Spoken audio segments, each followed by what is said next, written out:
Chapter 2: The Shape of Faith. Location: Inquisitorial Black Ship, Saint's Scourge, Interrogation Chamber 4.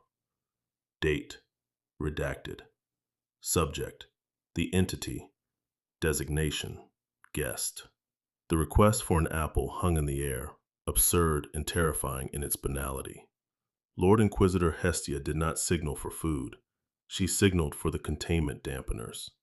"You treat this as a farce," Hestia said, her hand tightening on the pommel of her power sword. "You speak of the galaxy as a feeding trough. If you are not a demon, you are something equally heretical. I will not allow a wild variable to walk my ship." The entity, the man in the gray fatigues, tilted his head. The static in his eyes flared, brighter this time, like a detuned voxcaster screaming in the dark. "Containment," he murmured, tasting the word.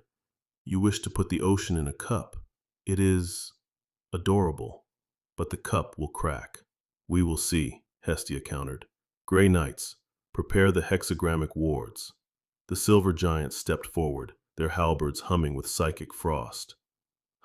The entity sighed. It was a sound of genuine fatigue. Threats. The binary response. Fight or flight. 0 or 1. You are limited by your geometry. He stood up. As he rose, the air around him began to boil.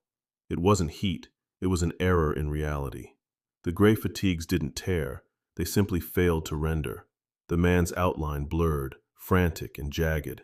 "If I am to assist," the entity's voice echoed, sounding like it was coming from everywhere at once, "I must calibrate. The human male form is inefficient for the current necessity. It lacks the correct clearance codes." Flicker. For a nanosecond, the entity was a hulking slab of muscle, an ogren, brutish and thick. Flicker. He was a tech priest, robed in red, mechadendrites flailing. Flicker. He settled. The static cleared. Standing in the interrogation spotlight was no longer a man in fatigues. It was a woman. She was clad in the distinct power-armored vestments of the Adepta Sororitas. The armor was black, the trim white, the heraldry pristine. But it was the face that made Hestia stumble back, her breath catching in her throat. "Lucia?" Hestia whispered. The face was scarred, missing an ear, with eyes hard as flint. It was Canoness Lucia of the Order of the Valorous Heart. Hestia had fought beside her on Armageddon. She had watched Lucia die, gutted by an orc claw 3 decades ago. The entity blinked Lucia's eyes. He looked down at his hands, hands that were now gloved in ceramite. "Recognition," the entity observed. "Your heart rate has tripled. Grief? No. Horror." The entity touched his own face, molding the flesh like wet clay. "Ah, I see. I pulled a file from your memory. A friend. But the file is corrupted by the concept of death. My wearing it disturbs the symmetry. It is uncanny." "Stop it!" Hestia shouted, drawing her bolt pistol. "Do not wear her face, abomination." "You are correct," the entity said, his voice now female, smooth and melodic, yet still carrying that undercurrent of vast distance. "Sameness will not bring comfort. Specificity breeds sorrow. Thank you for pointing out the flaw." He passed his hand over his face. The scars vanished. The missing ear reformed. The features shifted, sliding around the skull until they settled into something else. It was no longer Lucia.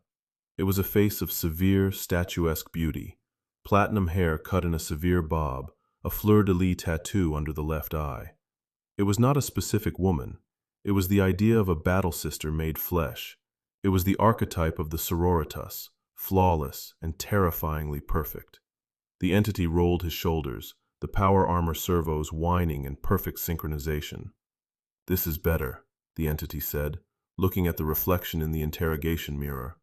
"A standard template construct. Anonymous. Functional." "Infiltration," Hestia hissed, leveling her weapon. "You seek to infiltrate the holy orders. You are a shapeshifter. A Calidus assassin gone rogue? A changeling of Tzeentch?" The entity looked at her, confused. A smile touched his new, feminine lips, a beatific smile that belonged on a stained glass window, not a prisoner. Infiltration implies I wish to hide, he said gently. I do not hide. I align. He tapped the side of his head. When I assume the shape, I assume the context. I assume the history. I assume the faith. The entity closed his eyes and took a deep breath. When he opened them, they were burning with a golden zeal. I see it now, the entity whispered. The Emperor, the golden throne, the Lectitio Divinitatis, the hymns of battle. It is all being embraced, digested. To wear the armor is to know the duty. I understand why you sing when you bleed. Hestia lowered her gun slightly, her mind racing. The aura coming off the being wasn't the cold void anymore. It was warm. It felt like the interior of a cathedral. It felt like faith, but artificial, simulated to a degree of perfection that was impossible for a human soul. You mean to help? Hestia asked, her voice trembling. Help who? Which order? The stream is clogged, the entity said, ignoring the question. He began to walk toward the blast door. There is a blockage in the sector of Sheridan. A noise. A red, angry noise. It is drowning out the struggle. Wait, Hestia stepped forward. Red noise? The cultists of war? You mean Khorne? The entity paused, turning back. The power armor gleamed under the harsh lights. Your sisters are fighting a losing war, the entity said. The brass-clad ones. They scream so loudly. They are breaking the toys. If they break all the toys, the game ends, and I am not done eating. You cannot leave! The captain of the Grey Knight stepped forward, blocking the path. You are in a reinforced bulkhead within a warp-capable vessel. The entity smiled. Walls are just suggestions of geometry. Atoms agreeing to stay close together. I can persuade them to relax. The entity stepped forward. He did not shove the Grey Knight. He did not open the door. He walked into the wall. Hestia watched in disbelief as the power-armored figure of the sister passed through the adamantium hull plating like a ghost walking through fog. There was no breach, no loss of pressure. The metal simply misted around him and reformed as he passed. Cogitators! Hestia screamed, spinning to the observation deck. Track him! Where is he going? My lord, a sensor officer yelled, his voice cracking. Hull breach sensors are negative. He's outside. He's walking on the hull. Hestia ran to the viewport. Outside, in the vacuum of the void, the white speck of the entity was walking. He was strolling through the vacuum of space, unbothered by the lack of air or the absolute zero. He walked away from the ship, into the deep dark, and then, with a flicker of white static, he simply ceased to be there. Location: Planet Vylos, Shrine World of the Order of the Ebon Chalice. Date: 344 M42. Status: Extreme Prejudice, Demonic Incursion. The sky was the color of a bruised plum, choked by smoke and the screams of the dying.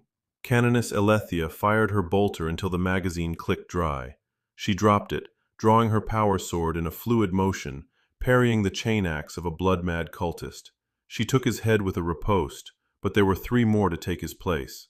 Hold the line, she screamed, her voice amplified by her vox grill. For the Emperor! For the Saint! The courtyard of the Basilica of St. Catherine was a slaughterhouse. The Order of the Ebon Chalice had held for 3 days. 3 days of wave attacks.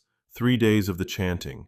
Blood for the blood god. Skulls for the skull throne. The ground shook. The cultists fell back, their chanting turning into ecstatic shrieks of worship. Elethia looked up, and despair, cold and heavy, settled in her gut. The reality of the courtyard split open. A tear in the materium, bleeding red light and the smell of copper and sulfur. A massive hoof, shod in brass, stomped onto the marble pavers, cracking the foundation of the shrine. A bloodthirster of Khorne. It towered over the tanks, its wings blocking out the choked sun. It roared, a sound that popped the eardrums of the younger novitiates. It carried a lash of fire and an axe the size of a hab block. "The greater demon comes!" Sister Verity cried out, her armor rent and sparking. "Canoness, we are overrun!" The bloodthirster swung its lash. A rhino transport exploded, flipping into the air like a child's toy. Alethea looked at her remaining sisters. 50 left, out of 500. They were battered, bleeding, their ammunition spent. There was no hope of victory. There was only the hope of a good death. "Form up," Alethea ordered, her voice steady despite the terror gnawing at her soul. "If we die with his name on our lips." She raised her sword, the energy field sputtering. "Sing!" Alethea commanded. "Let them hear us die!" One by one, the sisters joined in. It started as a ragged murmur, then grew into a defiant roar. From the lightning and the tempest, "Our Emperor, deliver us!" The bloodthirster laughed, a sound like grinding metal. It raised its massive axe, preparing to sweep the courtyard clean of the faithful. From the plague and the temptation, "Our Emperor, deliver us!" Alethea closed her eyes, bracing for the blow.